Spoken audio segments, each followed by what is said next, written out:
Hello friends, आज हम लोग 12th क्लास का सबसे important topic properties of determinant के क्वेश्चंस लेके आए हैं। ठीक है, इस वीडियो में और नेक्स्ट वीडियो में मैं 4.2 कंप्लीट करूँगा पूरी।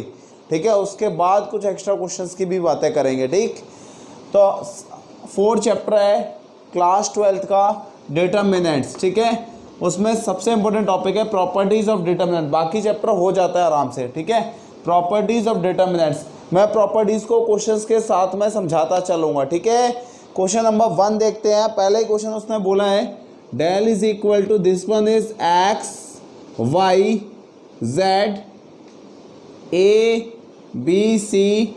बच्चे x plus a y plus b और z plus c is equal to 0 लाना है। ठीक है, अच्छा क्वेश्चन के ऊपर हेडिंग पढ़ो, using the properties of determinant without expanding. मतलब वो ये कह रहा है डायरेक्ट एक्सपेंड नहीं करना है, प्रॉपर्टीज का इस्तेमाल करते हुए 0 लेके आना है। ठीक है, अच्छा डायरेक्ट एक्सपेंड मतलब एक्सपेंड कभी नहीं करेंगे, तो मैं आपको आगे बताऊंगा एक्सपेंड कर सकते हैं कब, जब एक रो में ब्रह्मास्त्र है, ये एक रो में या एक कॉलम में आप 2 0 बना लो, एक्सपेंड कर दो, परमिशन है, 2 0 बनाओ एक्सपेंड करो। ठीक है, मतलब पहले प्रॉपर्टी लग जानी चाहिए कुछ। मैंने यहाँ पे किया taking L H S left hand side, तो del is equal to determinant is equal to, बच्चे ये मान लिया मैंने x y z, this one is a B c, x plus a y plus b z plus c. अब 0 लाना है। 0 कब आता है? 0 कब आता है? जब 2 रो या 2 कॉलम सेम हो जाए, आइडेंटिकल हो जाए, तो 0 आ जाता है। दूसरा केस, एक रो में या एक कॉलम में सारे 0 हो जाएं, तो भी आंसर 0 आएगा। समझ में आ रहा है? फिर बता रहा हूँ, या तो 2 रो, ये दोनों रो सेम हो जाएं आइडेंटिकल, या ये दोनों कॉलम सेम हो जाए। आ गया? मतलब if any 2 rows or any 2 columns are identical are same, सही है, 2 रो या 2 कॉलम सेम हो जाए, then the value of determinant is 0। तो बताओ यहाँ पे मैं क्या लिखूंगा, C1 पे ऑपरेशन लगाया बच्चे, C1 plus C2, C1 plus C2, C1 पे ऑपरेशन लगाना है तो पहले C1 उसमें C2 जोड़ दिया। सही है, तो यहाँ से डेल इज इक्वल टू कितना आ जाएगा बताओ, x plus a y plus b z plus c, this one is a B c. बताइए भैया, x plus a y plus b z plus c. ठीक है, तो बताओ पहला कॉलम तीसरा कॉलम सेम आ गया, तो मैं क्या लिखूंगा, लिखना पड़ता है बेटा, ये नहीं कि P3 P4 वो लिख दो ना यार। अप्लाई बचे रहा अप्लाई प्रॉपर्टी 3। अब ऐसे ना लिख के मैं क्या लिखूं कि C1 and C3 are identical. सही है, C1 एंड C3 पहला कॉलम तीसरा column are identical, so value of determinant is 0। सही है, value of determinant is equal to 0। ठीक है, ऐसे लिख सकते हो वैल्यू ऑफ डेल इज 0, तो यहाँ से डेल इज इक्वल टू कितना आ गया, 0 आ गया। मतलब हमें एक्सपेंड नहीं करना पड़ा और डायरेक्ट प्रूव हो क्या आ गया।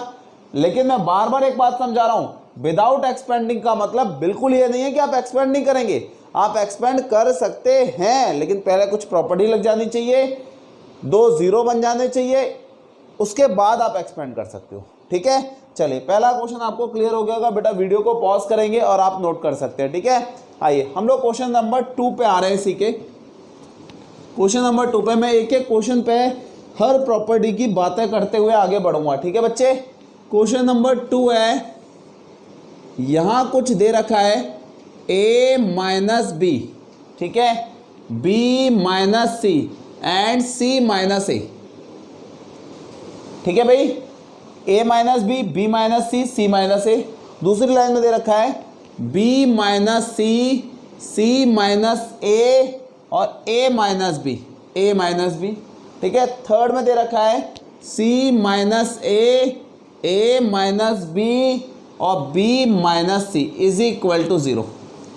ठीक है भाई, आप समझ गए होंगे, पहली रो दूसरी रो तीसरी रो पहला कॉलम, दूसरा कॉलम, तीसरा कॉलम। मैंने क्या बताया था, अगर आंसर 0 आ रहा है तो आपको दो ही प्रॉपर्टी सोचनी है। कौन कौन सी? पहली प्रॉपर्टी तो ये है, दो रो सेम हो जाए या दो कॉलम सेम हो जाए, ठीक है, दो रो या दो कॉलम आइडेंटिकल हो जाए, है ना, करस्पॉन्डिंग एलिमेंट सेम होने चाहिए।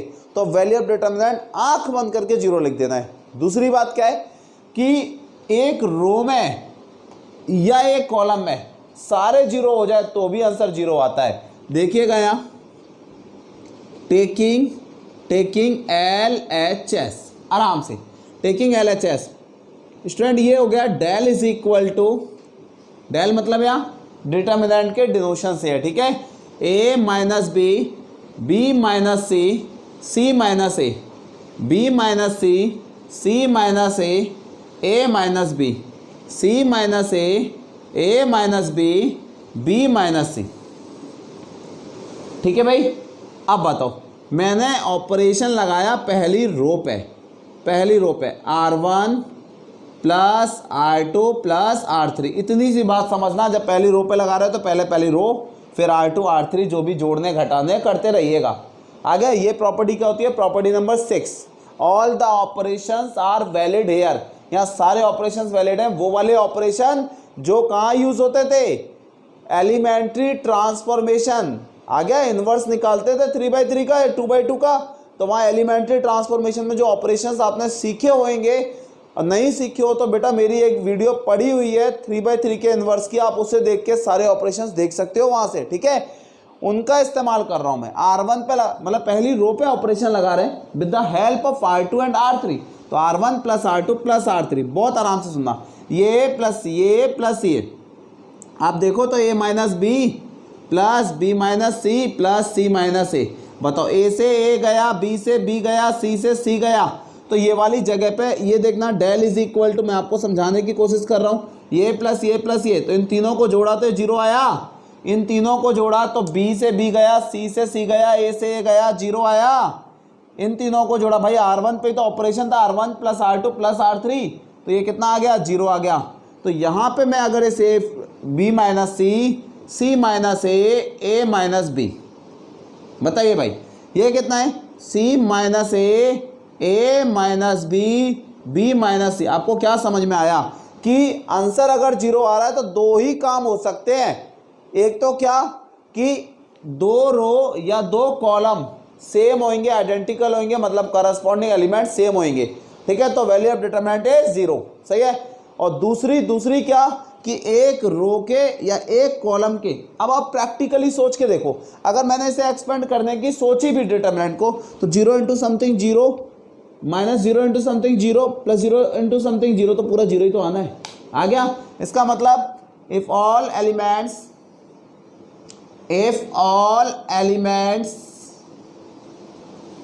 ऑफ एनी रो, तो यहां क्या है? Of R1 R0 then value of determinant is 0, then value of del is 0। बताइए बेटा, तो आंसर कितना आ गया? Del is equal to 0। आराम से समझना है, del is equal to 0। Clear हो गया? जब ये 0 है तो आंसर 0 आ गया, 0 आ गया, ठीक है। हम लोग क्वेश्चन नंबर 3 पे आ रहे हैं। प्लीज़ आपको क्वेश्चन अगला बहुत आराम से समझना है, ठीक है। वीडियो पॉज करके आप बहुत आराम से लिख पाएंगे, ठीक है। इसका क्वेश्चन नंबर 3 बहुत सही क्वेश्चन है। ये दे रखा है 2 3 5, ठीक है, 2 3 5 7 8 9, 7 8 9। अगला दे रखा है 65 75 और 86, 75 और 86 इज इक्वल टू 0, ठीक है। हमारा काम वही है ना, taking LHS left hand side को डिटर्मिनेंट मान लिया, डेल इज इक्वल टू, बहुत सही क्वेश्चन है ये, 2 3 5, दिस वन इज 7 8 9, 65 75 86, ठीक है भाई। मैं 3 से 4 वीडियो लगातार डालूंगा प्रॉपर्टीज ऑफ डिटरमिनेंट पे, मतलब लगभग प्रॉपर्टीज ऑफ डिटरमिनेंट पूरा कराऊंगा, ठीक है। आप बस उस मेरे साथ रहना और इन क्वेश्चंस को प्लीज बार बार करने की कोशिश करना, ठीक है। आंसर 0 आ रहा है, देखो आंसर 0 आ रहा है तो दो ही केस अराइज होते हैं, या तो दो रो या दो कॉलम आइडेंटिकल होते होंगे, या फिर एक रो या एक कॉलम के सारे एलिमेंट जीरो होते होंगे। तो मैंने C1 पे ऑपरेशन लगाया, C1। पहले तो एक और प्रॉपर्टी जरा समझो, अगर मैं इसमें 2C1 कर दूं, डायरेक्ट 2C1 कर रहा हूं कहीं, तो ये मैट्रिक्स में संभव था, यहाँ संभव नहीं है। अगर मैं किसी कॉलम में इंटू कर रहा हूँ या किसी रो में किसी कांस्टेंट का इंटू कर रहा हूँ, तो प्रॉपर्टी नंबर 4 आपसे ये कहती है कि if we multiply by any constant in a row और in a column then the value of determinant also gets multiplied by k. मतलब वैल्यू ऑफ डिटर्मिनेंट उतने टाइम्स हो जाती है। तो यार हम डिटर्मिनेंट पे फ़र्क कैसे डाल देंगे? तो अगर आप C1 पे कभी 2C1 3C1 करो तो वहाँ 1/2 1/3 लिखना पड़ेगा। डायरेक्ट किसी कांस्टेंट का इंटू करते हैं तो वैल्यू ऑफ डिटर्मिनेंट उतने टाइम्स हो जाता है ना। तो वैल्यू ऑफ डिटर्मिनेंट पे कोई फर्क ना पड़े, value of determinant remains unchanged रखना है हमें, सही है। तो उस केस में अगर मैं ऐसा कहीं लिखूं तो बेटा तुरंत 12 पहले 1/2 लिख देना। बोले क्यों? क्योंकि आपने 2 का इंटू किया है C1 में, सही है। तो 2 से 2 काटना पड़ेगा जिससे कि डिटर्मिनेंट पर कोई फर्क ना पड़े। तो अगर मैं कभी डायरेक्ट इंटू किसी रो में R1 पे मैंने, एक मिनट रुको, अब C1 पे 2C1 नहीं कर सकते थे, लेकिन C1 पे C1 प्लस अब कर दो 4C2 9C2 7C2 7C3, कोई फर्क नहीं पड़ता। डायरेक्ट इस पे इंटू नहीं कर सकते, समझ में आ गया। C1 पे 4C1 करता तो बाहर 1/4 करना पड़ता, C1 पे 10C1 करता तो 1/10 मुझे करना पड़ता। आ गया समझ में? क्यों? क्योंकि if we multiply by any constant in a row, in a particular row और in a column, then the value of determinant also gets multiplied by k. तो वैल्यू ऑफ डिटर्मिनेंट पे फर्क थोड़ी ना डाल देंगे, क्वेश्चन थोड़ी ना चेंज कर देंगे हम, समझ में आ रहा है। तो ये संभव नहीं था। चलो, तो इसका मतलब C1 प्लस 9C2 संभव है, C1 प्लस 10C2 ये पॉसिबल है, क्योंकि डायरेक्ट C1 में इंटू नहीं हो रहा है। डायरेक्ट C1 में इंटू होता, मतलब समझ रहे, जो वैल्यू आए वही आए, रो या कॉलम, उसमें डायरेक्ट इंटू कर रहे हो तो बाहर डिवाइड देना पड़ेगा, अदरवाइज कोई जरूरत नहीं है। ठीक है, चलिए C1 ये था 2 प्लस, इसमें ऐसी वैल्यू का इंटू करूं, ऐसी वैल्यू का जो इसके आसपास आ जाए, तो 9 से कर दिया मैंने, 9C2 करके देखा और ये संभव है, ये ऑपरेशन संभव है भाई, सही है। फिर बता रहा हूं, C1 पे 9C1 आता, बाहर 1/9 लिखना पड़ता, डायरेक्ट 9 का इसमें इंटू नहीं कर सकते। C1 प्लस 9C2, अरे C2 में 9 का इंटू करके जोड़ रहे ना, कोई फर्क नहीं पड़ा। ठीक है, चलिए यहाँ देखिएगा ध्यान से, डेल इज इक्वल टू बच्चे 2, जिस पे ऑपरेशन लगाते हैं उसे पहले लिख देते हैं, 2 प्लस 9 इंटू 7 9 7 63 आ गया, प्लस 2 किया तो ये 65 आ गया आराम से। ये कितना है 3 प्लस 8 9 72 प्लस 3 75 आया। फायदा क्या हो रहा है? लगभग कॉलम 3 और कॉलम 1 सेम हो जा रहे हैं, आइडेंटिकल हो जाएंगे, 0 हो जाएगा। देखो यहाँ 5 और 9 9 जाए 81 प्लस 5 86 आ गया। ठीक है भाई, ये कितना आया 7 8 और 9। ठीक है, ये रहा 65। भाई इस पर कोई फर्क थोड़ी ना पड़ा था, तो C2 को सेम लिख दिया, C3 को सेम लिख दिया, 75 86। बताइए भाई क्या नजर आया आपको कि C1 एंड C3, सही है, C1 and C3 are identical, so value of determinant is 0, value of del is 0। सही है बच्चे, यहाँ से डेल इज इक्वल टू कितना आ गया 0 आ गया, हैंस। ठीक है, आप वीडियो को पॉज करके लिख सकते हैं। मैं आ रहा हूँ इसी के क्वेश्चन नंबर 4 पे। क्वेश्चन नंबर 4 प्लीज ध्यान से समझिएगा।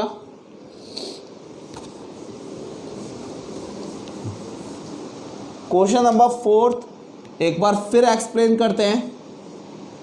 ये 1 1 1 दे रखा है, यहाँ पे BC CA और AB, ठीक है। This one is A times of B plus C, B times of C plus A, C times of A plus B। इतनी देर में आपको एक बात समझ में आई होगी, आंसर 0 आ रहा है तो आप 2 ही चीज़ें सोचोगे, 2 रो या 2 कॉलम आइडेंटिकल हो जाएंगी तो वैल्यू ऑफ डिटरमिनेंट 0 होगा, या फिर एक रो या एक कॉलम के सारे एलिमेंट 0 हो जाएंगे तो भी आंसर 0 ही आता है। सही है। यहाँ से आप देखो ध्यान से, तो taking LHS left hand side बच्चे, डेल इज इक्वल टू कितना आ जाएगा 1 1 1 BC CA AB, ये रहा AB प्लस AC, ये रहा BC प्लस AB, ये रहा CA प्लस BC। ठीक है भाई। अब जीरो वाला फंडा तो आ नहीं रहा, तो यार आइडेंटिकल बनाने की कोशिश करो। मैं ये प्लस ये कर देता हूँ, C3 पे ऑपरेशन लगाया, C3 प्लस C2, दो कॉलम को या दो रो को सेम बनाने की कोशिश है। अच्छा एक और बात, मैट्रिक्स में अगर रो चलता था तो रो ही ट्रांसफॉर्मेशन चलता था।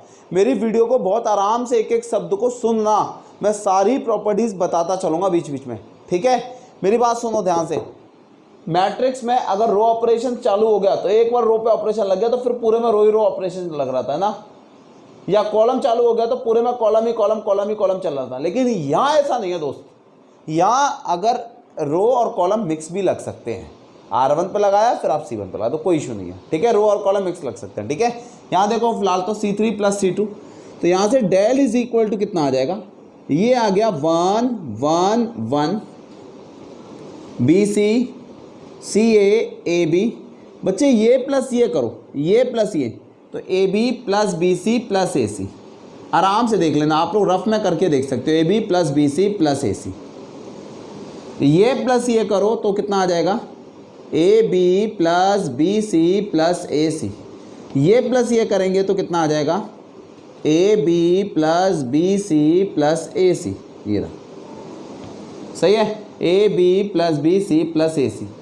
आप ध्यान से देखो तो तीनों सेम है यार, तो ये बाहर ले जाओ कॉमन, तो ये रहा AB प्लस BC, ये डिटर्मिनेंट है मेरे भाई, AB plus BC plus AC, common from कहाँ से, C3। पर्टिकुलर रो या पर्टिकुलर कॉलम से कांस्टेंट बाहर चला जाता है जो कॉमन होता है, तो ये कॉमन बाहर चला गया, यहाँ क्या बच्चा 1 1 1, देखा दोनों सेम हो जाएंगे। तो मैं डेल इज इक्वल टू लिख सकता हूँ भाई AB plus BC plus CA, ठीक है। ये कितना है 1 1 1, ठीक है। ये कितना है BC, ये कितना है CA, ये कितना है AB। मैट्रिक्स में ये कहानी संभव नहीं थी, मैट्रिक्स में पूरे में से कॉमन जाता है, इनटू कोई कांस्टेंट का होता है तो पूरे में होता था मैट्रिक्स में, लेकिन डिटर्मिनेंट में या तो एक रो में होता है या तो एक कॉलम में होता है इनटू, तो कॉमन भी एक रो से आता है या फिर एक कॉलम से आता है, ठीक है दोस्त। यहां से कितना आ गया 1 1 और 1,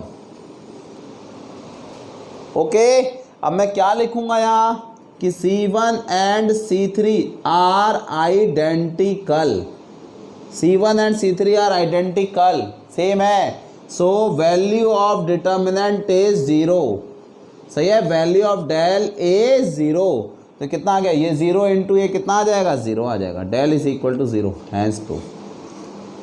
इतनी देर में आप एक तरीके के क्वेश्चन समझ में आया होगा जिनमें जीरो प्रूव करके लाना होता है। तो जीरो प्रूव करने के लिए दो ही कहानी है, समझ में आ गया, दो रो या दो कॉलम आइडेंटिकल बना लो, कैसे भी करके सेम बना लो, सही है। तो वैल्यू ऑफ डिटरमिनेंट इज 0। दूसरा, एक रो या एक कॉलम के सारे एलिमेंट 0 हो जाए तो भी वैल्यू ऑफ डिटरमिनेंट 0 होता है, ठीक है। अब वीडियो पॉज करके लिख सकते हैं बच्चे। क्वेश्चन नंबर 5 पे आ गए हम लोग। मैं एक भी क्वेश्चन छोड़ूंगा नहीं, आप लोग बस इसे बैठ के तसल्ली से आराम से लिखेंगे कॉपी में और समझेंगे एक एक क्वेश्चन को, ठीक है।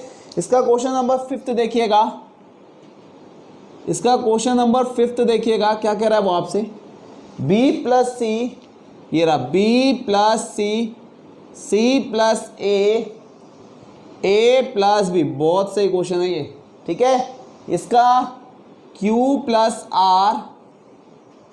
R प्लस P, ठीक है, और P plus Q, Y plus Z plus X plus Y। Is equal to 2 times of, आराम से समझना है बेटा इस क्वेश्चन को भी, ये रहा ए पी एक्स, ठीक है, B Q Y C R Z, ठीक है। चालू होता है अब क्वेश्चन। यहां से देखिएगा आराम से, taking L H S left hand side, तो बच्चे मैंने डेल इज इक्वल टू यहाँ लिख दिया आराम से कि भैया ये b प्लस सी है, ये c प्लस ए है, ये a प्लस b है, ये रहा q plus r plus p plus q, ठीक है। This one is y plus z plus x और x प्लस y, ठीक है भाई। मैंने R1 पे ऑपरेशन लगाया, R1 plus R2 plus R3 लगा सकते हैं, वैलिड ऑपरेशन है, R1 plus R2 plus R3। तो डेल इज इक्वल टू क्या आया, आप देखो, ये प्लस ये, 2 बार B जोड़ा, 2 बार C आया, 2 बार A आया, तो 2 times of A plus B plus C, इन तीनों को जोड़ा तो 2 times of P plus Q plus R, ठीक है। इन तीनों को जोड़ा तो 2 times of x plus Y plus Z, important concept, ठीक है भाई। यहां देखिएगा ये कितना है c प्लस ए, ये कितना है r प्लस p, ये कितना है z प्लस x। मैं फिर एक बार बोल चुका हूं, रेगुलर वीडियोस 3 से 4 वीडियोस में प्रॉपर्टीज ऑफ डिटरमिनेंट पूरा खत्म करूंगा, ठीक है। आज 7-8 जितने क्वेश्चन हो जाएंगे, बाकी नेक्स्ट वीडियो में मिलेगा आपको, ठीक है। फिर इसके कुछ अच्छे क्वेश्चंस मिसलिनियस में है, ऑप्शनल एक्सरसाइज में, वो सारे क्वेश्चंस मैं कवर कराऊंगा। बस उसके बदले में मेरी इतनी हेल्प कर देना कि इस वीडियो को ज़्यादा से ज़्यादा शेयर कर देना, ठीक है। और बेटा हम लोग बहुत जल्दी 1K सब्सक्राइबर पे पहुंचने वाले हैं, ठीक है। तो आप वहां तक हमें पहुंचाने में हेल्प करो, ठीक है। उसके बाद फिर मैं लाइव स्ट्रीम क्लासेस लेना स्टार्ट करूंगा यूट्यूब पे, ठीक है। चलिए बेटा यहाँ देखना, c प्लस ए, r plus P, Z plus x, ये कितना है a प्लस बी, ये रहा p प्लस q, ये रहा x प्लस वाई, ठीक है। चलिए अब यार यहाँ से सीधे सीधे 2 तो कॉमन आ ही रहा है ना, 2 तो कॉमन आ ही रहा है ना, हम जल्दबाजी नहीं करेंगे क्वेश्चन के साथ में, 2 कॉमन आ रहा है ना। मैंने क्या बोला था, ये डिटर्मिनेंट है, या एक रो में से या एक कॉलम में से पर्टिकुलर वैल्यू कॉमन ले जा सकते हैं, ये मैट्रिक्स नहीं है। मैट्रिक्स में पूरे में 2 आता तभी बाहर जाता, लेकिन डिटर्मिनेंट में समझ में आ गया, एक रो में या एक कॉलम में इनटू करते हैं, एक रो या एक कॉलम से कॉमन ले जाते हैं, ठीक है। तो यहाँ से 2 कॉमन आया, मैंने लिख दिया इसे 2 कॉमन फ्रॉम R1, सही है बच्चा, 2 कॉमन फ्रॉम R1। तो डेल इज इक्वल टू 2 तो बाहर आई गया, ये कितना आ जाएगा a plus B plus C, ये कितना आ जाएगा p plus q plus r, ये कितना आ जाएगा x plus Y plus Z, ठीक है भाई। ये कितना है c प्लस ए, ये कितना है r प्लस p, ये कितना है z प्लस x। धीमे धीमे अब और प्रॉपर्टीज आएंगी, ठीक है। ये रहा बच्चे a plus B, p plus q, x plus Y. और आप लोग अगर कमेंट में कहोगे तो मैं एक बार पूरी प्रॉपर्टीज ऑफ डिटरमिनेंट की थ्योरी भी पढ़ा दूंगा, ठीक है। वो समझा भी दूंगा कि कौन कौन सी प्रॉपर्टी है, कैसे लगती है, वो भी पढ़ा दूंगा, ठीक है। आपको कहीं प्रॉब्लम आती है प्लीज़ आप कमेंट में मुझे बताओ, मैं आपकी हेल्प करने के लिए तैयार हूँ, ठीक है। यहाँ से कितना आ गया अब बताइएगा, ये समझ में आया, 2 बाहर आया, तो चलो कम से कम 2 तो मिला हमें। इसमें से किसी भी रो को माइनस कर दिया मैंने, R1 पे ऑपरेशन लगाया, R1 माइनस R2, R1 पे R1 माइनस R2, ठीक है।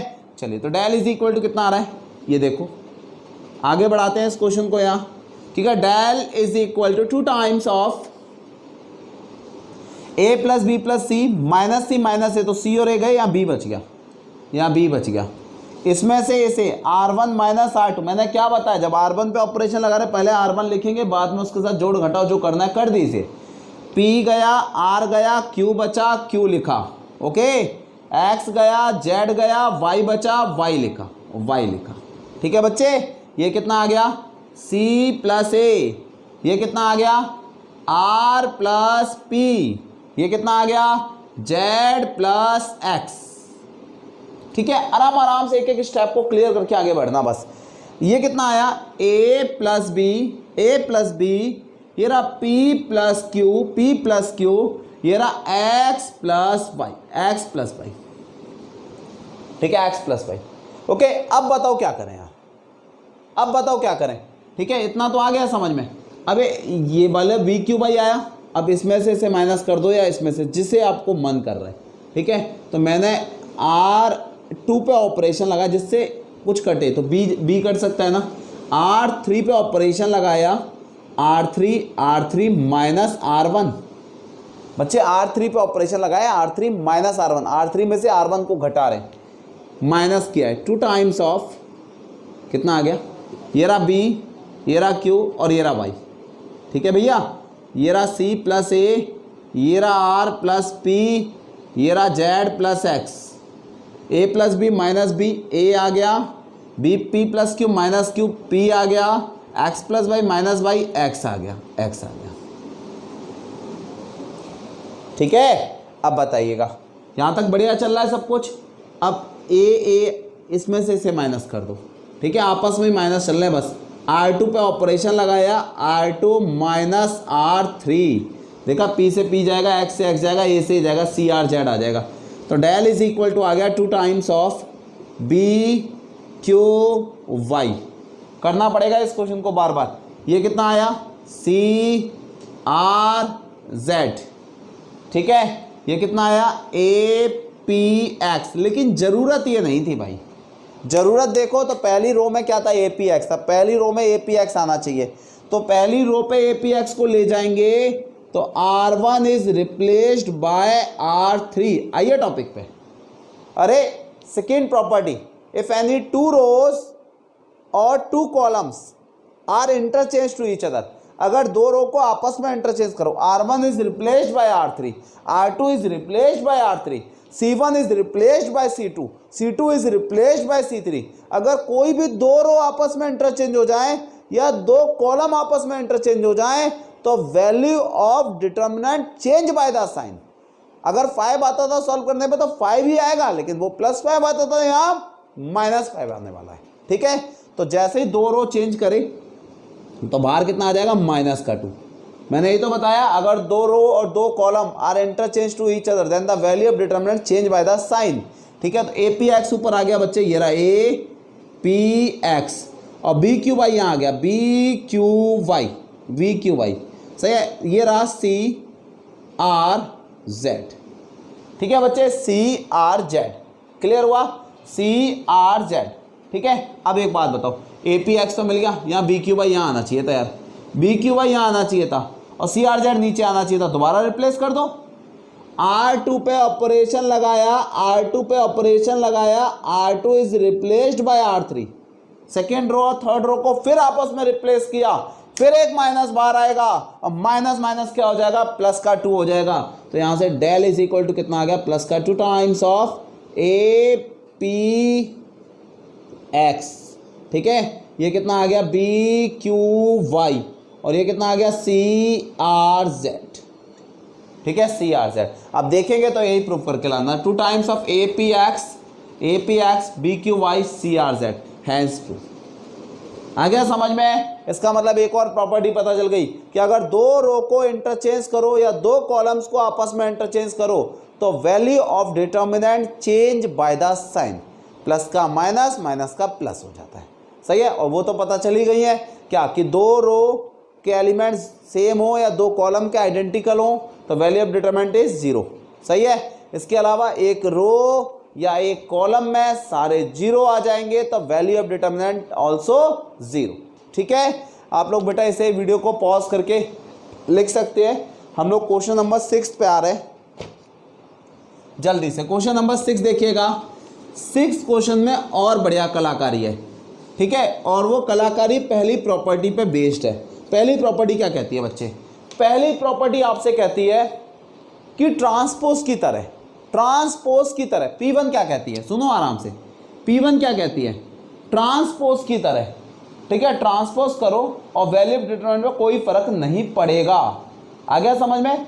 ट्रांसपोज नहीं करा मैं, डिटरमिनेंट में कोई ट्रांसपोज नहीं होता। ट्रांसपोज ऑफ मैट्रिक्स था कि all rows and all columns are interchange. If all rows, पहली रो को पहला कॉलम, दूसरी रो को दूसरा कॉलम, तीसरी रो को तीसरा column, if all rows and all columns are interchange to each other. आ गया, मतलब सारी रो को सारे कॉलम से इंटरचेंज किया है। अभी जो बता रहा था थोड़ी देर पहले, वो दो रो को आपस में इंटरचेंज कर रहे थे, दो कॉलम को आपस में इंटरचेंज कर रहे थे, तो value of determinant change by the sign आ रहा था। आ गया। लेकिन अगर मैं आपसे कहूं बेटा यहाँ देखना P1 प्रॉपर्टी 1 डिस्कस कर रहा हूं एक बार, डेल इज इक्वल टू, अगर ये 1 2 3 4 5 6 है और ये कहीं 0 1 3 है, ऐसा कुछ है, ठीक है। अब मैंने इसमें अगर P1 लगाई, P1 कैसे लगेगी, पहली रो पहला कॉलम बन जाएगा 1 2 3 है ना, 4 5 6 0 1 3, ठीक है। मतलब पहली रो को पहला कॉलम, दूसरी रो को दूसरा कॉलम, तीसरी रो को तीसरा कॉलम। तो वैल्यू ऑफ डिटरमिनेंट अगर इसका 25 आ रहा है तो इसका भी 25 आएगा, कोई फर्क नहीं पड़ता। आ रहा है समझ में, कोई फर्क नहीं पड़ता। अगर सारे रो और सारे कॉलम को इंटरचेंज कर दिया जाए ट्रांसपोज और मैट्रिक्स की तरह, तो value of determinant remains unchanged, ठीक है। Value of determinant remains unchanged, उस पर कोई फर्क नहीं पड़ता है, ठीक है। आइए हम लोग क्वेश्चन नंबर 6 से रूबरू होते हैं। क्वेश्चन नंबर 6 बच्चे आपसे कह रहा है 0 a माइनस का b, ठीक है, 0 a माइनस का b। नेक्स्ट कहानी है माइनस का a 0 माइनस का c and b c 0 is equal to 0 लाना है, इज इक्वल टू 0 लाना है। लेकिन इस बार 0 थोड़ा अजीब तरीके से आने वाला है, ठीक है। टेकिंग LHS, अब वो LHS में क्या कहता है, डेल इज इक्वल टू, ये लिखा मैंने 0 a minus b minus a 0 minus c। ध्यान रखना मैं रेगुलर वीडियो डालूंगा 2 से 3 4, ठीक है, जिसमें प्रॉपर्टीज ऑफ डिटरमिनेंट आपका अच्छा करा के मानेंगे, ठीक है। यहाँ कितना आ गया BC0। अब बस इतना मेरे लिए हेल्प कर देना कि इस वीडियो को शेयर लाइक ज़्यादा से ज़्यादा कर देना, जिससे मुझे मोटिवेशन मिले। आ गया ना, ऐसा मुझे मोटिवेशन मिले, मैं आगे कोई और ऐसा टॉपिक जो वो मुझे डिमांड आई इसकी, तुम ही लोग बच्चे बोले कि सर प्रॉपर्टीज ऑफ डिटरमिनेंट एक बार क्लियर कर दो, तो फिर मैं आ गया इस टॉपिक के लिए। आगे किसी भी टॉपिक को ऐसे आएंगे तो आप कहेंगे फर्स्ट चैप्टर, मैं फर्स्ट चैप्टर लेके आ जाऊँगा। आप कहेंगे 6 मैक्सिमम मिनिमा ले आओ, मैक्सिमम मिनिमा ले आएंगे, ठीक है। आपकी डिमांड के हिसाब से टॉपिक लेके आएंगे यहाँ पे। चलिए यहाँ देखना, अप्लाई P1। अरे P1 क्या है, प्रॉपर्टी 1 क्या है, पहली रो पहला कॉलम, दूसरी रो दूसरा कॉलम, तीसरी रो तीसरा column, value of determinant remains unchanged, कोई फर्क नहीं पड़ता। तो डेल इज इक्वल टू, ये कितना बन गया बताइए, 0 a माइनस का b माइनस a 0 माइनस का c BC0, ठीक है भाई। अब बताओ, यहाँ से माइनस कॉमन, यहाँ से माइनस कॉमन, यहाँ से माइनस कॉमन। अगर मैं 3 माइनस कॉमन, पहली रो में से एक ही माइनस, पूरे में से एक माइनस, तो मैट्रिक्स तो है नहीं है जो पूरे में से एक ले जाएंगे। तो मैंने लिया यहाँ से -1 common from R1 R2 and R3 respectively. सही है, पहली रो से कॉमन, दूसरी रो से कॉमन, तीसरी रो से कॉमन, क्या माइनस का 1। अब एक बात बताओ, जब 3 -1 ले रहे हो तो -1 का होल क्यूब नहीं आएगा क्या, आएगा। यहाँ कितना आ गया, 0 प्लस का a माइनस का b। यहाँ बताओ माइनस का a हो जाएगा 0 माइनस का c, अपोजिट साइन। ये कितना आ गया, BC0। बच्चे आराम से हो गया, -1 का क्यूब तो माइनस हो गया ना, तो डेल इज इक्वल टू, ये तो हो गया माइनस, और ये क्या है, ये क्या है, ध्यान से देखो तो ये क्या है, ये ऊपर देखो तो डेल है ना वापस, ये देखो तो ऊपर वापस क्या है, डेल है ना। तो डेल इज इक्वल टू कितना आ गया, माइनस का डेल हो गया, डेल प्लस डेल। बच्चे 2 डेल इज इक्वल टू 0, हाँ del plus del, 2 del is equal to 0। सही है, तो यहाँ से डेल इज इक्वल टू 0/0 आ गया ना, हैंस प्रूफ। ये अजीब क्वेश्चन था। इस स्टेप के बाद रिपीट कर रहा हूँ, ये माइनस का था, -1 का क्यों माइनस हुआ, ये पूरा वापस डेल है ना, डेल, तो मैंने लिख दिया। ये इधर जाके 2 डेल इज इक्वल टू 0 गया, del is equal to 0, hence proof. ठीक है, आप बेटा वीडियो को पॉज, प्रॉपर्टी समझो कि लग कैसे रही है। ठीक है, कि भैया ट्रांसपोज की तरह से किया, P1 लगाया तो वैल्यू ऑफ डिटरमिनेंट पर कोई फर्क नहीं आया। फिर इसमें से माइनस कॉमन ले लिया तो ये तो वापस डेल बन गया, वापस डेल बन गया, तो del is equal to minus del, 2 del is equal to 0, del is equal to 0। ठीक है, चलिए एक क्वेश्चन और लेके आ रहे हैं, 7th क्वेश्चन। वीडियो को पॉज करके लिखिएगा, ठीक है। और बेटा प्लीज़ हमें प्रमोट जरूर कर देना, इतना हम आपसे हेल्प जरूर मांगेंगे, ठीक है। इसका क्वेश्चन नंबर 7th। और बेटा बहुत सारे ऐसे भी निडी बच्चे होते हैं जो नहीं क्लियर, क्योंकि बाकी डिटरमिनेंट पूरा हो जाता है बच्चों का, प्रॉपर्टीज ऑफ डिटरमिनेंट में एंड तक फंसे रहते हैं वो, ठीक है। तो उन लोगों की हेल्प हो जाएगी, ठीक है, उन लोगों की हेल्प हो जाएगी इससे। ये कितना है, माइनस का ए स्क्वायर, ये रहा ए बी और ये रहा ए सी, ठीक है। अगला दे रखा है बच्चे बी ए माइनस का बी स्क्वायर और ये रहा b c. Last one is c a c b minus का c square is equal to 4 times of a square B square C square, ये लाना है, ठीक है। टेकिंग एल एच एस, ठीक है बच्चे, taking L H S left hand side मैंने लिया, डेल इज इक्वल टू आराम से माइनस का A square A B A C, and ये रहा बी ए माइनस का बी स्क्वायर बी सी और C a c b minus का सी स्क्वायर। ओके, यहाँ से क्या कॉमन आ रहा है, ए, देखो पूरे में से ए कॉमन आ रहा है, यहाँ से बी कॉमन आ रहा है और यहाँ से सी कॉमन आ रहा है। ले लेते ए comma B comma C common, ठीक है बच्चे, कॉमन फ्रॉम कहाँ से, R1 comma R2, B common आ रहा है, एंड R3 रेस्पेक्टिवली, सही है, रेस्पेक्टिवली।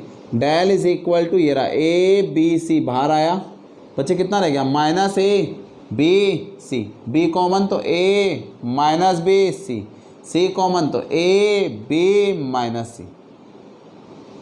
अब देखें यहाँ से फिर ए कॉमन, फिर यहाँ से बी कॉमन, फिर यहाँ से सी कॉमन, सही है। तो कितना आ गया, A comma B comma C common, common from, सही है, C1 C2 एंड C3।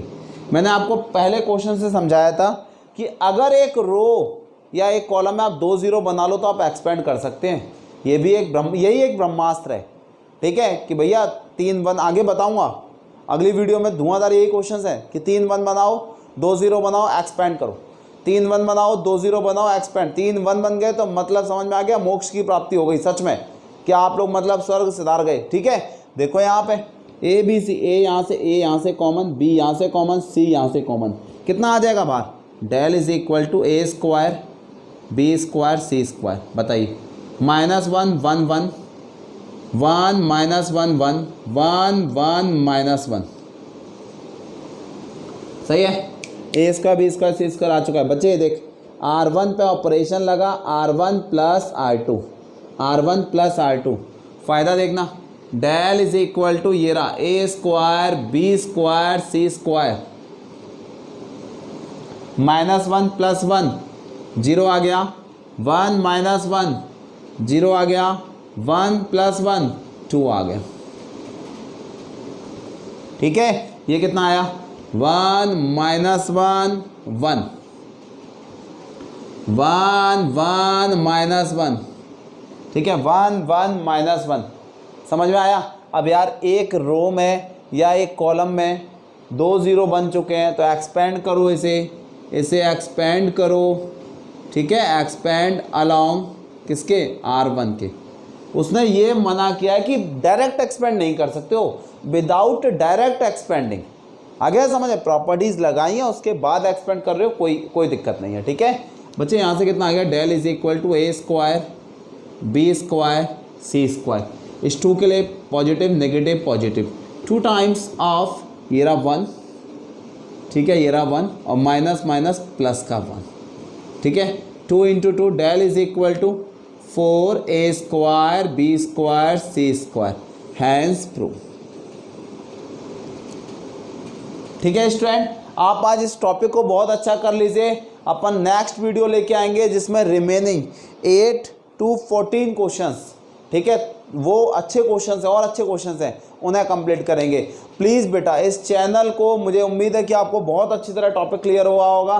ठीक है, लाइक करना प्लीज़, वीडियो को शेयर करना और चैनल को सब्सक्राइब आप भी करना और अपने फ्रेंड से भी कराना।